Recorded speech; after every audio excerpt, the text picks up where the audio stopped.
Nous allons vous présenter le cas d'une patiente de 65 ans qui présente comme principaux antécédents une hypertension artérielle et une obésité. Jusqu'à présent, depuis l'âge de 50 ans, tous ses tests hémoccultes étaient négatifs. Mais en mars 2022, elle a eu un test FIT positif. Les objectifs pédagogiques sont les suivants. Connaître l'apport de l'intelligence artificielle dans la coloscopie de dépistage. Connaître l'intérêt de la coloscopie en immersion. Revoir les recommandations de surveillance post-polypectomie. Les opérateurs sont le docteur Bazin Camille et le docteur Degan Thibault. Les infirmières sont Mélanie Rouillet et Léa Cellier. Donc on est au bloc opératoire en compagnie donc de Mélanie et Léa, nos infirmières d'endoscopie, le docteur Ramdan et Marie pour l'équipe d'anesthésie. Donc on commence à monter la coloscopie. Ouais, donc pour cette patiente à qui tu dois faire la coloscopie de dépistage, tu choisis une méthode de montée de la coloscopie particulière. J'ai l'impression qu'il est... Est-ce que tu peux nous en dire plus? Oui, cette dame, comme dit dans les antécédents, a une obésité. Donc on a décidé, en prévision d'une coloscopie un petit peu difficile, de la monter en immersion. Donc là, on est en instillation continue de liquide pour essayer de monter. Donc on a passé le sigmoïde. Voilà, donc ça nous permet de mieux ouvrir les angles. Exactement. Et puis d'avancer sous contrôle en immersion. Exactement. Avec peut-être en parallèle Mélanie qui va commencer à maintenir le ventre pour se donner le plus de chances d'arriver directement. Donc en montée, on en profite pour aspirer un petit peu également, essayer d'optimiser la préparation. Et donc on en profite pour vous parler donc au cours d'un topo de la coloscopie en immersion. Voilà, donc on vous montre le topo et on vous retrouve dans quelques minutes. Donc présentation de l'intérêt de la coloscopie en immersion. Donc en quoi consiste la coloscopie en immersion? Donc il s'agit d'une technique permettant d'instiller un liquide en permanence dans la lumière colique. Deux techniques sont décrites, la water immersion ou le water exchange. Comme vous le voyez sur le schéma, le water exchange correspond à l'instillation d'eau et à l'aspiration immédiate, ce qui permet d'avoir une coloscopie sans liquide au retrait de l'endoscope. La water immersion permet de monter la coloscopie en instillant de l'eau et en l'aspirant au retrait. Ces deux techniques utilisent la gravité et donc permet une ouverture facilitée des angles à la progression. Les bénéfices de cette technique sont tout d'abord la tolérance, c'est pour ça qu'elle a été développée, notamment aux États-Unis où il y a beaucoup d'examens sans anesthésie ou juste sous sédation. Elle augmente le taux de détection d'adénome de 16%, et principalement pour la technique de water exchange lorsqu'elle est comparée à l'insufflation avec un odds ratio de 2,03 avec un petit p significatif. Elle optimise la préparation vu qu'il y a un rinçage permanent du côlon. L'apprentissage est plus simple avec une progression plus simple, la moindre formation de boucle. Et par contre, le taux d'intubation sécale est similaire, il ne l'augmente pas. Les limites, c'est la continence anale chez certains patients qui ne gardent pas le liquide, la nécessité d'une mobilisation du patient au fur et à mesure pour bénéficier de la gravité, le temps d'examen, qui est selon certaines études pas augmenté, pour d'autres études, comme vous le voyez sur la deuxième ligne pour le water exchange, qui est de 25 minutes pour le water exchange et 18,9 minutes pour l'air. Cette différence est significative mais représente uniquement à peu près 7 minutes. Donc pour la pratique quotidienne, c'est pas franchement significatif. Un petit mot sur la mucosectomie en immersion. Donc pourquoi on a développé cette technique? Parce qu'il reste encore 5 à 30% de polypes qui sont de résection incomplète. Donc comme pour la progression sous l'eau, elle remplace, on instille de l'eau pour permettre de remplacer l'injection sous muqueuse pour que le polype flotte en zone déclive et que le muscle soit repoussé. Ça permet une augmentation de la résection monobloc et R0 des polypes. Elle diminue la procédure car il n'y a pas le temps d'injection sous muqueuse et ça n'augmente pas le risque de complications. Les polypes éligibles à cette technique sont les polypes coliques de 10 à 20 mm, des lésions très planes ou des LST non granulaires, les lésions appendiculaires et les lésions récidivantes.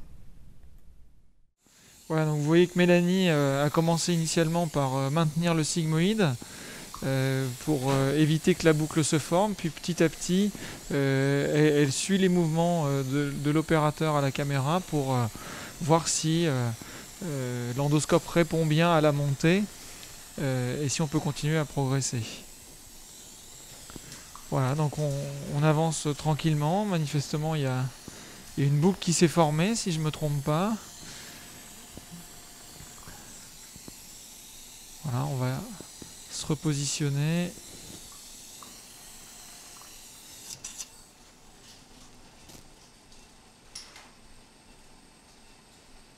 Donc là, on est parti sur une coloscopie sur le dos, ce qui a l'avantage de permettre aux infirmières de pouvoir tenir plus facilement le ventre. On peut tout à fait les réaliser sur le côté, et puis c'est éventuellement ce qu'on fera si on a du mal à avancer ensuite, afin de mobiliser un petit peu et de se retrouver dans d'autres situations.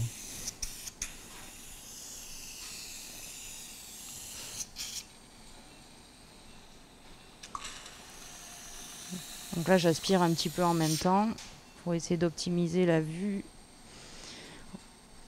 Hop. Voilà, là on est presque dans le cas du water exchange où on est en train d'aspirer toute l'eau et les débris afin de réinstiller de l'eau plus claire et d'obtenir in fine une préparation parfaite et une aide à la montée de l'endoscope. Donc l'objectif étant de ne pas insuffler complètement le côlon, on a parfois une vision quand on monte qui est moins précise des segments abordés quand on est en immersion. Malgré tout, ça aide en général à arriver au sécom et surtout à arriver dans une position non bouclée sur ces examens de tests de dépistage qui sont maintenant de plus en plus rentables et où on a de plus en plus de chances de trouver quelque chose à retirer. Donc c'est important d'avoir un endoscope non bouclé à la fin. Donc on a oublié de dire qu'on travaillait aujourd'hui avec un vidéocoloscope Olympus 190. Hop.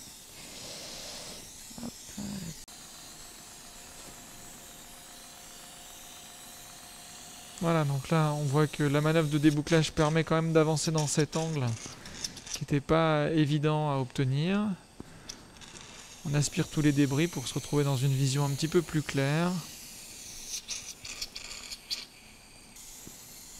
Voilà, donc petit à petit au cours de la montée de la coloscopie, on essaye de défaire les boucles, de se retrouver systématiquement en trajet court.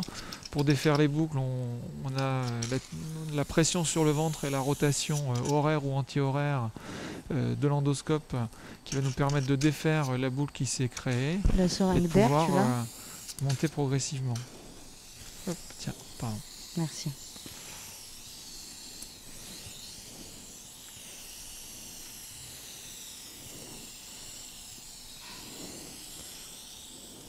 Voilà, c'est parfois sur ces ventres chez des personnes obèses, c'est un peu difficile de percevoir les boucles et c'est pour ça que les infirmières appuient de manière peut-être faudrait que vous me montiez typique sur les boucles du sigmoïde en particulier et du transverse. Puis parfois de resserrer un petit peu les angles gauche et droit pour permettre d'avancer plus facilement. Voilà, donc là on a une manœuvre de débouclage qui nous permet de bien progresser dans le côlon avec un petit résidu. Vous voyez que la préparation qui est plutôt bien chez cette patiente, hormis quelques résidus, est quand même un atout, même sur ces coloscopies difficiles, pour rester dans la lumière, voir où on va et permettre des débouclages en sécurité. Donc il y a un intérêt à la préparation essentielle pour la détection, mais également pour la réalisation de l'examen, surtout sur ces coloscopies difficiles. Ok, donc on se retrouve avec la patiente qu'on a tournée en décubitus latéral gauche. On a fait attention au point d'appui et on essaye de passer cet angle. Alors c'est plus compliqué pour Mélanie de maintenir le ventre. Néanmoins, parfois, le fait d'avoir changé la position facilite le franchissement de ces boucles difficiles. Donc on est arrivé dans le sécom. On est en train de... Donc on va nettoyer un petit peu. Voilà, donc maintenant qu'on est arrivé en haut, on va commencer à réinsuffler un peu pour avoir une vision plus complète de la muqueuse. Donc on a toujours cette phase de bulle quand on insuffle dans l'eau. Voilà, donc là on voit un petit polype là qui fait moins de 5 mm. Donc on va peut-être l'enlever et puis Ouais. déclencher l'intelligence artificielle après. Oui, on l'enlève à retire lance ce polype à lance froide. Ouais.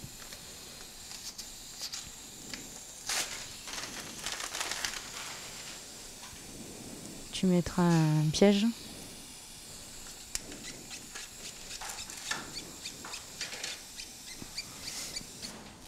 Voilà, donc Léa est en train d'installer un piège à polype qui va nous permettre de récupérer juste après le polype pour l'analyse. On n'est pas très inquiet au vu de la taille du polype. Alors vas-y, commence à ouvrir, ça va doucement, voilà. Là tu m'as donné une once de combien? 15. Ok. Tu es ouverte à fond? Ouais, alors Voilà, vas-y, donc. ferme, commence à fermer. T'es fermé, je réinsuffle pour voir ce que j'ai.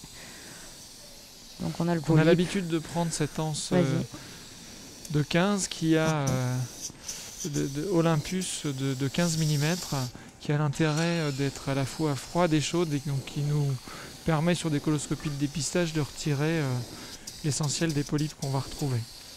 Donc on va peut-être lancer l'intelligence artificielle donc avec le système Olympus dont on est doté. Donc là, Léa va appuyer, voilà, alors sur le mode, l'autre mode. Donc c'est un appareil qui a deux modes. Est-ce que tu peux nous expliquer les deux modes? Oui, alors il y a un mode, comme on l'a vu juste passer là, qui permet de mettre une alerte verte sur la périphérie de la caméra lorsqu'il détecte un polype, ce qui permet à l'opérateur de rester bien attentif et de chercher, on va dire presque par lui-même, voilà, comme on vient de le voir là, le polype. Sinon, on a un deuxième mode où il y a un cadran vert qui s'affiche autour du polype. Lorsqu'il le voit. Donc on va plutôt choisir ce mode là si tu es d'accord. Voilà, donc là qui s'appelle le mode cible, donc comme vous le voyez à l'écran qui est actif. Donc on va commencer à descendre la coloscopie comme ça en continuant de nettoyer. Donc là vous voyez il y a eu un petit affichage du cadran sur le résidu mais qui s'est tout de suite enlevé parce que le système a détecté que c'était pas une lésion à retirer. Et que c'était bien un résidu. Donc c'est l'avantage de ce système. Donc quand le cadran vert persiste, c'est qu'il y a une lésion potentiellement à réséquer. Donc là on va s'avancer pour essayer de voir un petit peu. Ça m'a pas l'air... Tout en aspirant un petit peu pour être sûr.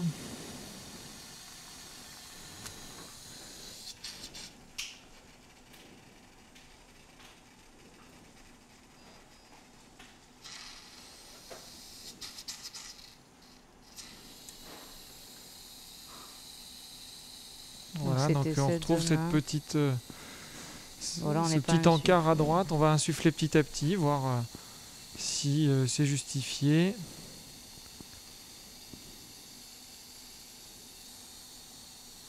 Voilà, donc finalement, une fois lavé, approché, c'est sur une zone de suçon et il n'y a plus de polype persistant.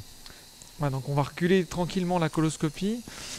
L'intelligence artificielle, dans ce cas-là, ça va t'aider plus à la détection, à la caractérisation? Alors notre système là, c'est pour de la détection de polypes. La caractérisation est en cours de développement, mais notre système nous sert pour la détection pour le moment. La caractérisation, c'est des systèmes qui sont en cours de mise en place. Dès que cela sera possible chez Olympus, une mise à jour sera faisable sur notre boîtier et on pourra en bénéficier, on espère, très prochainement. Ce qui permettra, comme on va le voir dans le prochain topo, de limiter certaines résections inutiles, entre guillemets.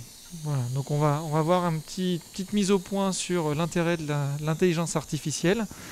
Et on vous retrouve pour vous montrer cette colo qu'on va descendre progressivement. Donc l'apport de l'intelligence artificielle dans la coloscopie de dépistage. Donc les objectifs de la coloscopie de dépistage, c'est évidemment de diminuer l'incidence du cancer colorectal en augmentant le taux de détection d'adénome. Cette technique permet de détecter les polypes, mais également d'aider à la caractérisation pour certaines firmes. Je vous ai remis ici les critères de qualité majeure de la coloscopie totale. Donc le but est d'agir sur le taux de détection d'adénome. Il a été prouvé que pour chaque pourcentage de taux de détection d'adénome pris, ça diminue de 3% le risque de cancer colorectal. Donc 3 firmes ont développé un système d'intelligence artificielle pour la détection des polypes dans le côlon, Medtronic, Olympus et Fujifilm. Cela permet une caractérisation en temps réel. Je vous ai mis la dernière étude prospective multicentrique qui a été publiée dans Gut en 2022, qui comparait des endoscopistes non experts, donc avec moins de 2000 coloscopies, avec ou sans l'intelligence artificielle pour des coloscopies de dépistage. Comme vous le voyez, la détection de l'ensemble des adénomes ou des adénomes non avancés était significativement augmentée avec l'intelligence artificielle et c'était également significatif notamment pour les polypes du côlon distal. Si on s'intéresse plus précisément aux caractéristiques des polypes, ça a augmenté le taux de détection des lésions non polypoïdes de moins de 10 mm et toujours du côlon distal. Cette étude a été ensuite poolée avec une étude précédente où les endoscopistes étaient experts au-delà de 2000 coloscopies. Et donc les résultats ont montré que le rôle de l'expérience sur le taux de détection n'était pas significatif et donc l'intelligence artificielle permettait de gommer ce facteur humain. Les avantages sont donc la standardisation des pratiques, elle atténue le facteur humain, que ce soit l'expérience ou la fatigue de l'opérateur, elle diminue la courbe d'apprentissage pour les plus jeunes, elle réduit le coût de l'histopathologie en évitant de réséquer certains polypes qui ne nécessitent pas de résection, et ça notamment grâce à la détection. Et elle s'améliore avec l'utilisation. Les inconvénients, c'est son coût, qui pourra peut-être être acheté dans le cadre de la Ligue contre le cancer, par exemple. En inspirant un peu. Voilà, donc petit à petit...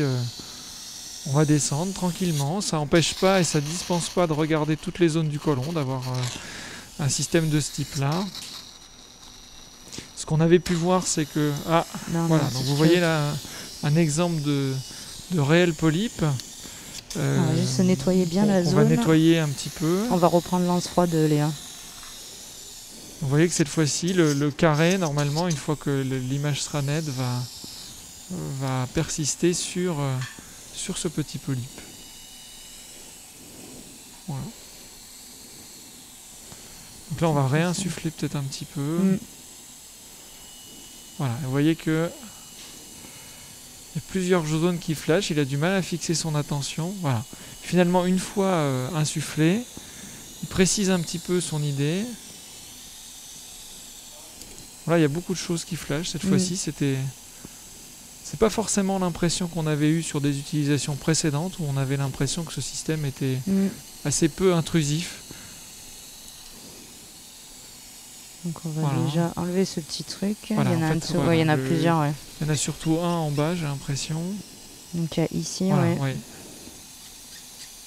Celui-là est plus convaincant. Donc c'est vraiment des petites choses qu'on met en évidence. On s'y attache parce qu'on est encore du côté droit. Oui, là on doit être à l'angle, je pense.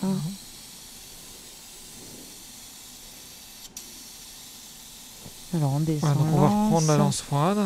Alors, vas-y, ouvre doucement. Voilà.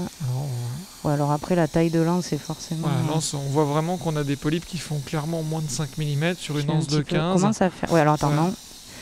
Hop, juste un tout petit... Ouais, vas-y. Ferme. Ouais, bon, la on essaye de ne pas prendre avec la totalité de lance. Non. Mais c'est pas grave, on peut... Ok, vas-y, coupe. Je pense qu'on peut dire qu'on est R0. Oui, je pense. Alors, j'ai peut-être respiré ça. Voilà, donc comme on disait, on va le couper le temps de finir de travailler, parce que c'est un...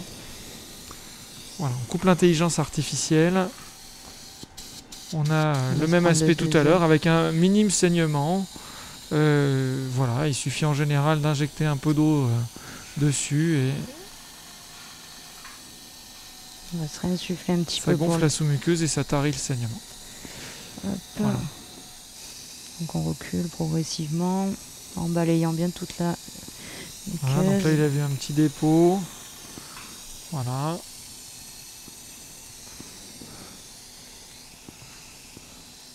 Donc il flash très vite hein, sur des dépôts, mais il ne persiste pas normalement. Voilà.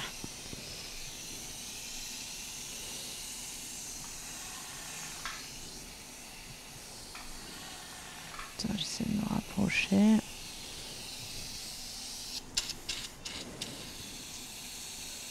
Ça c'est vraiment juste un dépôt aussi, voilà, parfait. Voilà, donc on va continuer comme ça la descente jusqu'au bout. Ok, donc on arrive sur la fin de cette coloscopie. Finalement, on a retiré 3 petits polypes à lance froide. Exactement. Donc tu la surveillerais comment? Donc je lui ferai une coloscopie à 5 ans. Bon, sous réserve des résultats anatomopathologiques, mais on n'est pas très inquiet. Donc plutôt une coloscopie à 5 ans. Ce qui va va rebondir sur cette question-là pour vous présenter un topo sur les dernières recommandations de surveillance post-polypectomie. Voilà, donc on va terminer là l'intervention et on va terminer par les nouvelles recommandations actuelles avec la réintroduction du test FIT dans la surveillance. Donc surveillance après polypectomie selon les dernières recommandations du CNPH-AGE et de la SFED 2021. Donc le point important est de commencer par la détermination du niveau de risque de votre patient après polypectomie. Donc les deux grands cadres sont le risque faible et élevé. Dans les risques faibles, vous avez donc les cadres suivants: 1 ou 2 adénomes de moins de 10 mm en dysplasie de bas grade, 3 ou 4 adénomes de moins de 10 mm en dysplasie de bas grade ou des polypes festonnés. A l'inverse, le risque élevé est représenté par 5 ou plus d'adénomes, un adénome de plus de 10 mm en dysplasie de haut grade ou un polype festonné de plus de 10 mm ou avec dysplasie. En fonction de votre risque, donc, le patient va pouvoir bénéficier dans le premier cadre d'une consultation de prévention à 5 ans qui décidera par la suite d'une coloscopie à 7 à 10 ans ou d'un test FIT. Pour le deuxième cadre des faibles risques, une coloscopie à 5 ans systématique devra être réalisée, et pour les risques élevés, ça sera une coloscopie à 3 ans. Pour les risques élevés après la coloscopie de 3 ans, si on reste dans un risque élevé, ça sera coloscopie à 3 ans de nouveau. Pour une coloscopie normale ou à faible risque de cancer colorectal, ça sera coloscopie à 5 ans. Et après cette coloscopie-là, le patient pourra rebasculer, s'il reste en risque faible, à une consultation de prévention à 5 ans.